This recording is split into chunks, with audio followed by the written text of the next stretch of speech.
recognize Mr. Case for 5 minutes. Thank you, Madam Chair. Mr. Secretary, greetings from the Pacific, where you're remembered fondly for being the first VA Secretary to visit some of our more remote VA communities, much less any ranking federal official. And so thank you for not only trying to understand, but trying to feel that remoteness that the veterans feel. I wanted to follow up on and by the way, I want to commend your team in Hawaii and throughout the Pacific. They've really done a really nice job through COVID-19, not only in taking care of our veterans communities, but also in interacting with our local healthcare facilities and providers. It's really, I Sir, think, may I also mention that you're getting a new director? Pardon?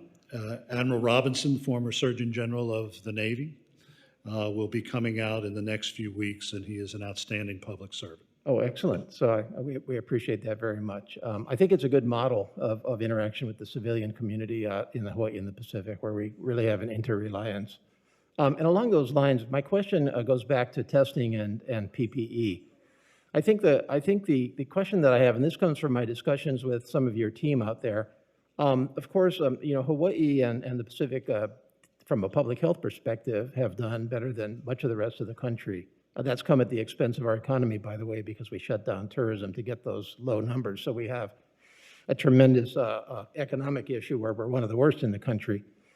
From the testing side of it, the concern is that while we were doing a pretty good job on the public health side, the testing and PPE were allocated elsewhere in the country to include, as I understand it at least, the VA community, so that it was really considered as an integral part, really, of that broader community as scarce supplies were allocated. And of course, the concern there has always been that if we did see a surge, or if there came a time where, because we recovered tourism and started to see larger numbers of cases, and as our military started to move around a little bit more, we have one of the largest military communities in the country and largest veterans communities in the country, we would see that surge, and we would start to detect a greater concern over the scarcity of test kits and PPE. And so the question, and this also interacts with the civilian community side, where you really see a little bit of a patchwork in terms of how the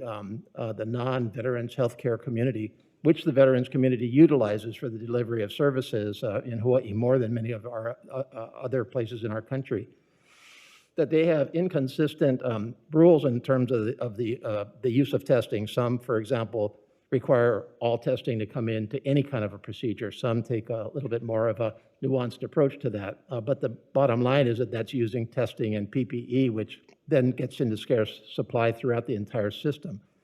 And so I think my question has to do with what is the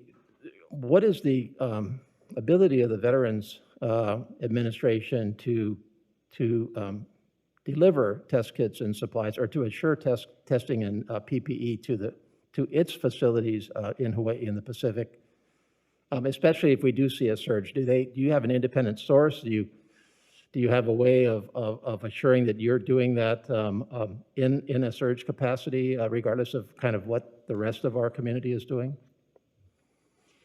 Sir, yes. We are proud to say that due to early engagement with multiple different vendors and proactive planning, we do have an adequate testing supply at this point.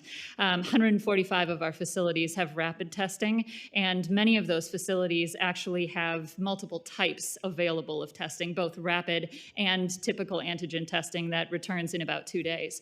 We are able to cross-level supplies of testing across the country, and we proactively work on pieces that are more challenging in the global supply chain, including nasal swabs and the transport media that is necessary to move the specimens to the test site.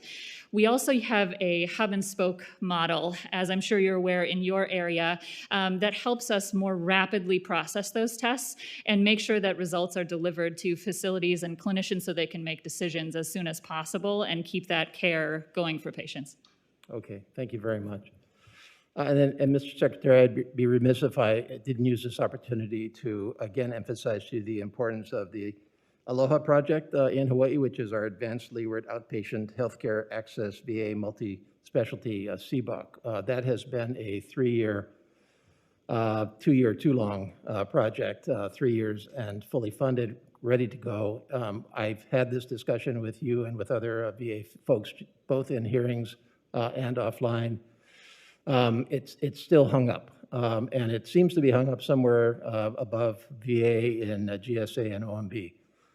The issue seems to be OMB's inability to understand that in Hawaii we do have higher healthcare costs. Higher land costs, and therefore that has to be taken into account in terms of the lease award. The fact that Hawaii does tend to have higher land lease costs should not disadvantage our veterans. This is a desperately needed facility. And I would put it in the COVID-19 context as well, because it was needed before COVID-19, but it's definitely needed after, and it's definitely part of overall economic regeneration for Hawaii, which, as I said, is one of the most devastated economically.